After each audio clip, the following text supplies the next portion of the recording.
ఆపదామపహర్తారం దాతారం సర్వసంపదాం లోకాభిరామం శ్రీరామం భూయో భూయో నమామ్యహం. పలికిడిది భాగవతమట పలికించడివాడు రామభద్రుండట నే పలికిన భవహరమగునట పలికద వేరుండుగా అత పలుకగనేలా. భాగవతము తెలిసి పలుకుడ చిత్రంబు సూలికైన తమ్మి చూలికైన విబుధ జనుల వలన విన్నంత కన్నంత తెలియవచ్చినంత తేటబరుతూ అంటున్నాడు పోతనామాచ్యుల వారు. కృష్ణాయ వాసుదేవాయ దేవకీనందనాయ చ నందగోపకుమారాయ గోవిందాయ నమో నమః. తమాదిదేవం కరుణానిధానం తమాలవర్ణం సుహితావతారం అపార సంసార సముద్రసేతుం భజామహే భాగవత స్వరూపం. భూషణములు చెవులకు బుధతోషణములు అనేక జన్మ దురితౌఘ వినిశోషణములు మంగళతర ఘోషణములు గరుడ గమన గుణ భాషణములు. జై శ్రీరామ్. ఉద్ధవుడికి కృష్ణస్వామికి మధ్య జరుగుతున్నటువంటి యొక్క సంవాదం. ఉద్ధవుడు ఎన్నో ప్రశ్నలు వేస్తున్నాడు. అవన్నీ మనకొచ్చే అనుమానాలే.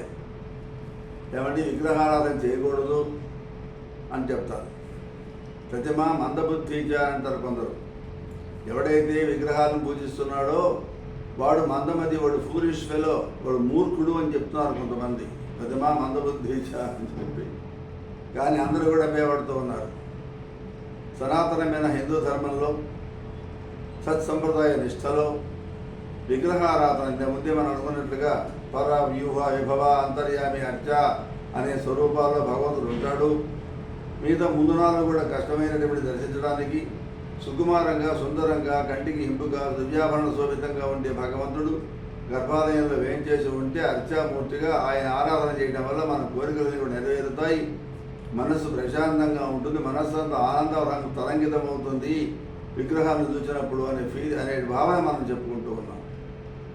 దాని సమాధానం చెప్పాడు. బాగానే ఉంది అంటున్నాడు. సరే బాగానే ఉందయ్యా, మరి కృష్ణుడు ఏమైనాడు? ద్వారకా నగరం మునిగిపోయి సముద్రంలో మునిగిపోయిందా? వాళ్ళంత యాదవ వంశం ఏమైపోయింది? అది కూడా చెప్పండి అని అడిగాడు. ఎవరు? పరీక్ష మహారాజు సుఖ మహర్షితోటి. అప్పుడు పరీక్ష మహారాజు గారితో సుఖ మహర్షి చెప్తూ ఉన్నాడు. ఆ రకంగా కృష్ణుడు అన్యాయపు నడబడి ఉన్నటువంటి దుర్మార్గుల్ని చంపి న్యాయంగా ఉండేవాడు, ధర్మంగా ఉండేవాడు, సత్ప్రవర్తనతో ఉండేవాడు, సన్మార్గులను కాపాడుతూ బలరాముడితో కలిసి ద్వారకకి వెళ్ళిపోయినాడు. యాదవులు వాళ్ళల్లో వాళ్ళు మద్యపానం చేసి మదోన్మత్తులై ఈర్ష్యతోటి సరదాగా పోట్లాడుకోవడం మొదలుపెట్టారు. తాగిన వాళ్ళు పోట్లాడుకుంటూ ఉంటే దానికి కారణం అంటూ ఏముండదు. ఏదో చిన్న విషయం ఇద్దరు కొట్లాడుకోవడం మనం చూస్తూనే ఉన్నాం. అందుకనే మందమతులైనటువంటి వాళ్ళు అంటే మద్యం తాగినటువంటి వాళ్ళకి బుద్ధి స్థిరత్వం ఉండదు అంటారు. వాళ్ళు తమాషాగా తాగి ఉన్నారు బాగా. వాళ్ళల్లో వాళ్ళు నెట్టుకుంటూ కొట్టుకుంటూ తిట్టుకుంటూ ఉన్నారు. ఈ నిజానికి చివరికి ఏమైపోయింది? నిజమైనటువంటి యుద్ధంగా పోట్లాడుగా మారిపోయింది. ఏనుగులు, గుర్రాలు, రథాలు, కాల్బలాలు అన్నిటితో కూడా అడ్డం లేకుండా సిద్ధమై యుద్ధం మొదలుపెట్టారు. ముని శాపం కారణంగా పెరిగినటువంటి రెల్లుగడ్డి అంటామే తుంగలు, ఆ తుంగ బెత్తాలతోటి అలసిపోయేట్టుగా ఒకరినొకరు బాదుకుంటూ ఉన్నారు. వజ్రాయుధంతో సమానమైనటువంటి ఆయుధాలతో ఒకరినొకరు పొడుచుకుంటూ భయంకరంగా యుద్ధం చేసుకుంటూ ఉన్నారు తాగినటువంటి పట్టులో. రణరంగం అంతా ముక్కలై చెదిరిపోయిన మొండేలతోటి, వికలమైన దేహాలతోటి, విరిగిపోయిన రథాలతోటి, కూలిన గుర్రాలతోటి, వాలిన ఏనుగులతోటి నిండిపోయిపోయింది ఆ యుద్ధభూమి అంతా కూడా. యాదవులంతా కూడా ఆ యుద్ధంలో మరణించారు. ఇదంతా చూసి నవ్వుకుంటూ కృష్ణుడు బలరాముడు అటువైపుగా వెళుతూ ఉన్నారు. అలా వెళ్ళిపోతూ ఉన్నారు. కొంత దూరం వెళ్ళిపోయిన తర్వాత బలరాముడు ఒక్కడు ఒక మార్గాన పోయి యోగ మార్గం ద్వారా భగవంతుడిలో కలిశాడు. అంటే బలరాముడు కూడా మరణించాడు అని అర్థం. పరమేశ్వరుడైనటువంటి కృష్ణ పరమాత్మ మరో మార్గంలో వెళ్ళాడు.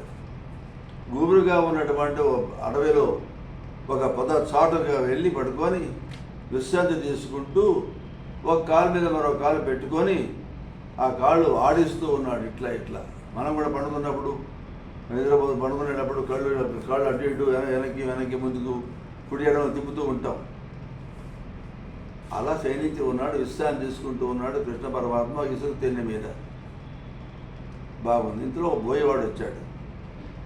దిక్కులని అటు ఇటు చూస్తూ ఉన్నాడు.